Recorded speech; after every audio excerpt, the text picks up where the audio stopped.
Freunde, was macht ihr denn hier? Ah, ich weiß, ihr seid sicherlich hier, um noch ein paar Sachen in der Werkstatt mit mir fertigzustellen. Das finde ich echt nett von euch. Und ich merke schon, ihr seid voller Tatendrang, also lasst uns direkt mit der ersten Sache loslegen.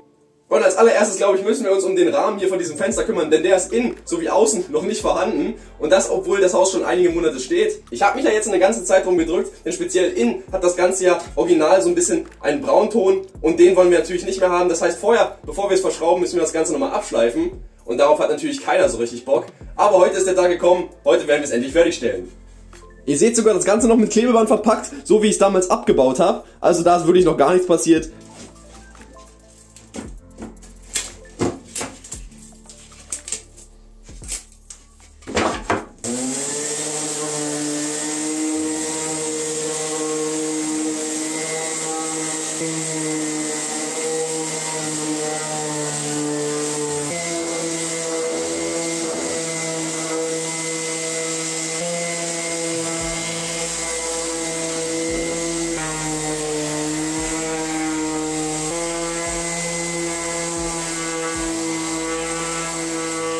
Ja, Freunde, und hier ist einer der Gründe, warum Schleifen nicht so viel Spaß macht. Aber na gut, das kann man halt nicht verhindern. Jetzt habe ich doch glatt bei 3 von 4 Verkleidungsstücken ein paar Mängel entdeckt. Ich weiß nicht, ob das vom Transport noch ist oder ob das Original schon so abgebaut wurde. Aber auf jeden Fall, das hier können wir ganz einfach verleimen. Das hier ist ein etwas größeres Stück, können wir aber auch ganz einfach verleimen. Und hier werden wir uns aber nochmal eine kleine Leiste machen, um das Ganze wieder ein bisschen auszubessern.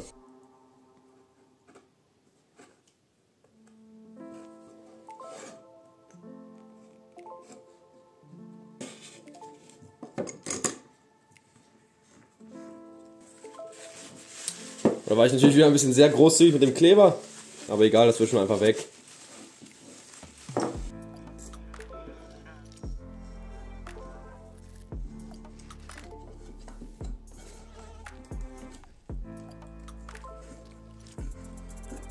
Ja, das war ungefähr eine richtige Menge. Hier haben wir nur ein ganz bisschen zu viel Kleber. So, bei dem dritten Brett ist es natürlich ein bisschen doof, dass wir jetzt das abgebrochene Stück nicht mehr haben. Deswegen werden wir jetzt hier einfach mit der Kreissäge einen geraden Schnitt machen, und zwar genau in der Tiefe von der Leiste, die wir dann als Ersetzungsstück hier nehmen wollen. Das sind jetzt hier 1,6 ungefähr. Also nehmen wir jetzt hier einfach einen 1,6 cm breiten Streifen über die gesamte Länge weg und können dann wiederum einen Streifen von dem Brett hier einfach oben drauf kleben. So der Plan. So, und wenn wir jetzt mit dem Parallelanschlag arbeiten wollen, dann müssen wir natürlich als Referenzseite die ganze Seite nehmen, also nicht die Seite, wo es rausgebrochen ist, denn wenn wir hier lang schieben würden, dann hätten wir irgendwann keine Referenzseite mehr, wo wir das Ganze gegen den Parallelanschlag schieben können. Also wie gesagt, die Seite hier führen wir gegen den Parallelanschlag. Eigentlich ganz einfach.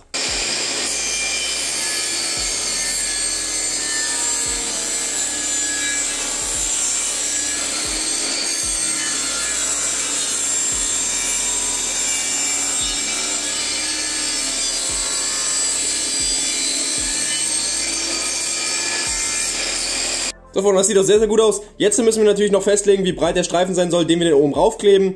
Dafür lege ich das Ding einfach einmal kurz an hier und markiere mir das Ganze. Und jetzt haben wir uns einmal Messen gespart und können direkt den nächsten Schnitt machen.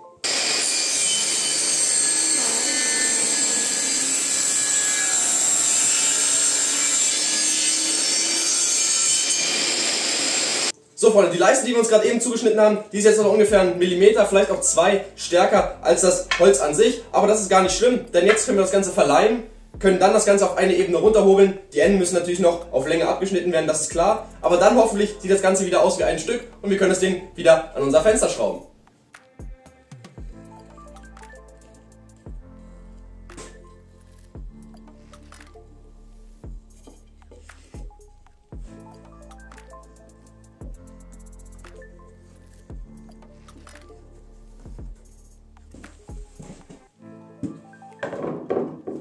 So, der Leim soll jetzt definitiv trocken sein. Wir können jetzt einmal die Klemmen entfernen. So, und jetzt können wir sowohl bei dem Teil, wo wir einmal die Leiste ersetzt haben, also das Ganze geklebt haben, vollständig, noch einmal abhobeln. Genauso wie den Teil, wo wir jetzt hier das Stück nur angeklebt haben, also das Stück noch hatten. Denn auch hier ist das nicht komplett zu 100% bündig, vielleicht sieht man es hier ein bisschen. Jetzt sieht man es ganz gut, also hier ist wirklich noch ungefähr ein halber Millimeter, der hier übersteht, der natürlich auf der Rückseite fehlt. Aber das ist natürlich nicht ganz so schlimm, denn wir werden es einfach hier runterhobeln. Die Rückseite sieht man sowieso nicht und dann ist das Ganze wieder passend.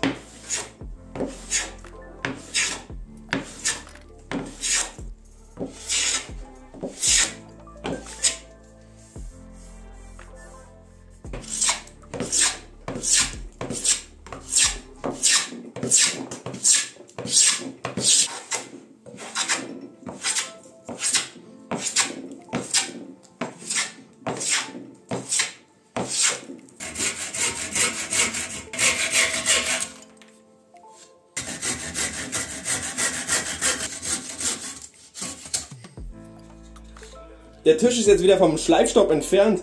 Wir werden jetzt die bestehenden Löcher, die es hier in den Verkleidungen schon gibt, noch einmal vorbauen. Denn ich habe leider aktuell keine selbstziehenden Schrauben, sondern nur die mit Vollgewinde. Das heißt, wenn wir jetzt ein Loch bohren, ziehen sie sich trotzdem selber ran. Und genau das wollen wir ja.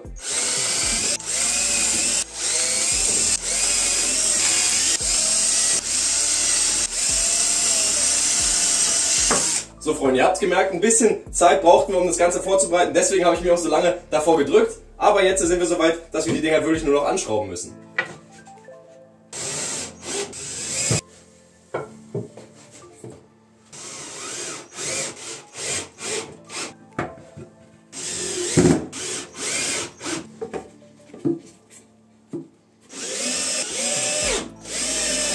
So Freunde, der Rahmen hängt, aber jetzt müssen wir noch draußen ran, aber ich denke, das wird auf jeden Fall viel schneller von der Hand gehen, denn hier müssen wir wirklich nur schrauben, hier müssen wir nichts abschleifen und hoffentlich auch nichts reparieren.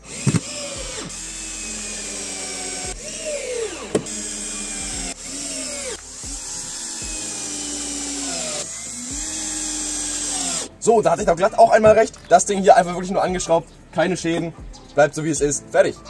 So Freunde, das nächste So, Freunde, das zweite kleine Mini-Projekt, das ich mir heute vorgenommen habe, ist das Reparieren dieser Querleiste hier. Ihr seht, so soll das Ganze eigentlich aussehen. Die war auch noch dran, die haben wir auch noch, aber die können wir nicht nochmal benutzen, denn die ist komplett weggerottet. Ich zeige es euch jetzt nochmal im Close-Up. Hier, Freunde, das Ganze, oh, ja, das war ein größeres Stück, aber ihr versteht, glaube ich, worauf ich hinaus will. Das Ganze können wir wahrscheinlich nicht mehr benutzen. Also, wir nehmen das Ding mal mit nach drin und lassen uns dann eine Lösung einfallen. Ja. Also, original war das Ganze so verbunden, dass wir hier eine Fuge haben und hier bei dem verrotteten Stück hatten wir dann auch irgendwann mal eine Fuge gehabt. Also wurde die Verbindung des Ganzen nur so realisiert, dass hier nochmal eine kleine Leiste eingeklebt war und das Ganze dann wahrscheinlich aufgesteckt und auch eingeklebt war, bis es dann irgendwann halt durch Feuchtigkeit und was auch immer einfach weggegammelt ist. Ich glaube, das ist auch so ziemlich die stärkste und beste Lösung, die wir haben und deswegen machen wir es, glaube ich, auch genauso, wie es war. So, wir messen einmal ganz kurz nach. Wir haben hier, ja, was ist das? Das ist ganz komisches Maß. 0,75 oder sowas in der Breite. In der Tiefe geht das Ganze hier 1 cm rein, das heißt, wir werden eine 2 cm breite Leiste machen, dass es genauso weit in die Leiste, die hier unten rankommt, verschwindet. Und wie gesagt, in der Breite 0,75. Eigentlich auch ein ganz einfacher Schnitt.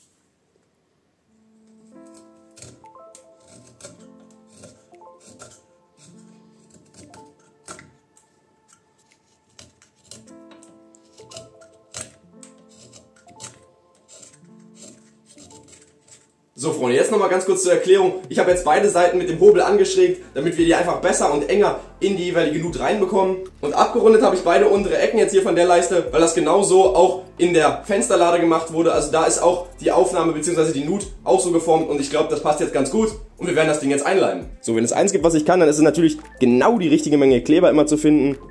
Genau dieses Talent werde ich jetzt mal hier kurz unter Beweis stellen. Hoffentlich. So Freunde, was denkt ihr? Habe ich mich da jetzt vertan? Werden wir gleich herausfinden.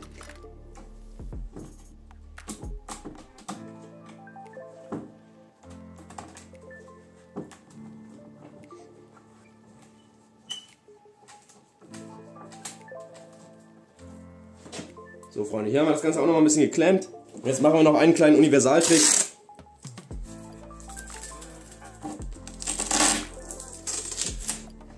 Oh, das klebt ja super hier. Oh, ich sehe gerade, wir haben hier auch noch mal einen kleinen Ausbruch, aber ich habe ja Leimwissenschaften studiert.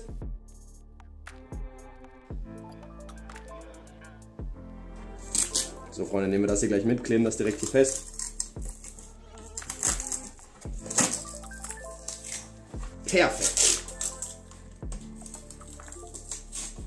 Freunde, der Chef ist gerade vorbeigekommen für eine kleine Qualitätskontrolle, aber soweit scheint er erstmal zufrieden zu sein. Deswegen werden wir einfach weitermachen, denke ich, oder? Alles klar.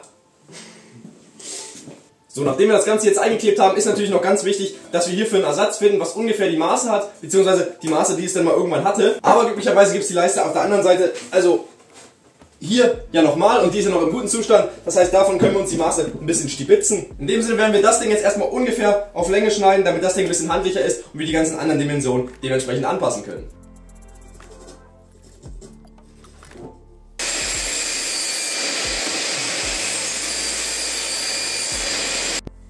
So Freunde, jetzt geht's an die Stärke. Wir haben hier 1,9 ungefähr und hier sind wir bei 2,2 ungefähr. Das heißt ein bisschen Hobelarbeit und dann haben wir das Ganze auch in der Dimension aufs richtige Maß gebracht.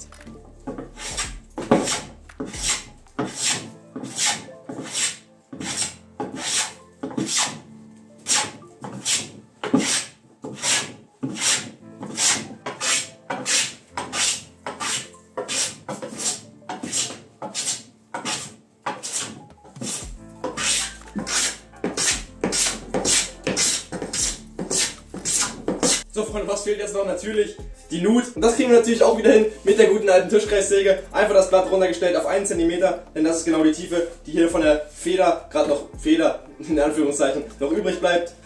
Und dann haben wir es eigentlich soweit geschafft.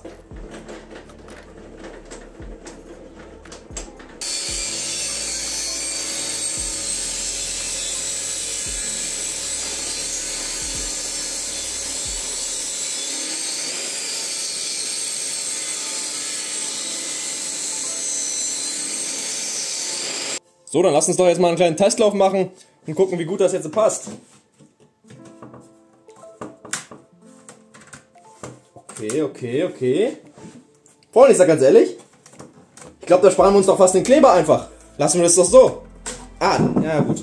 Aber ihr merkt, das ist auf jeden Fall ziemlich genau das Maß, was wir brauchen. Denn zum einen ist die Nut auf jeden Fall nicht zu flach oder zu eng, also rauf geht's auf jeden Fall. Aber andererseits ist der Fit auf jeden Fall auch nicht zu lose. Das heißt eigentlich perfekt, um das Ding jetzt hier zu verleimen. Also jetzt hier auch genau die richtige Menge wieder mal.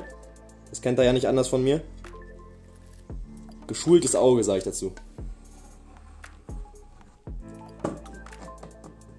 Oh, sag bloß, das passt jetzt nicht mehr. Ah, doch. Perfekt. Nochmal mit viel Gefühl.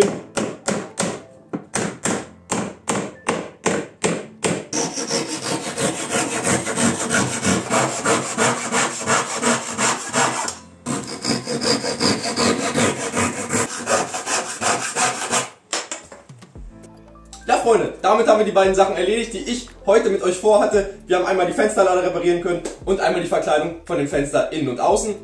In dem Sinne bleibt mir nicht mehr viel zu sagen, außer ich hoffe, ihr hattet Spaß beim Zuschauen. Wenn das der Fall gewesen ist, würde ich mich natürlich wieder riesig über ein Like und einen Kommentar freuen. Wer das noch nicht getan hat, auch vielleicht ein Abo dalassen. Ganz wichtig, mit der Glocke aktiviert, denn dann werdet ihr nicht mehr meine neuen Videos verpassen. In dem Sinne, habt ihr noch Videoideen, wollt mir was mitteilen oder habt sogar einen Auftrag für mich? Dann, ihr wisst Bescheid, entweder per E-Mail oder einfach einen Kommentar unter diesem Video. Per Instagram geht natürlich auch. Ich wünsche euch nur das Beste. Bleibt gesund. Wir sehen uns im nächsten Video. Bis dahin. Ciao.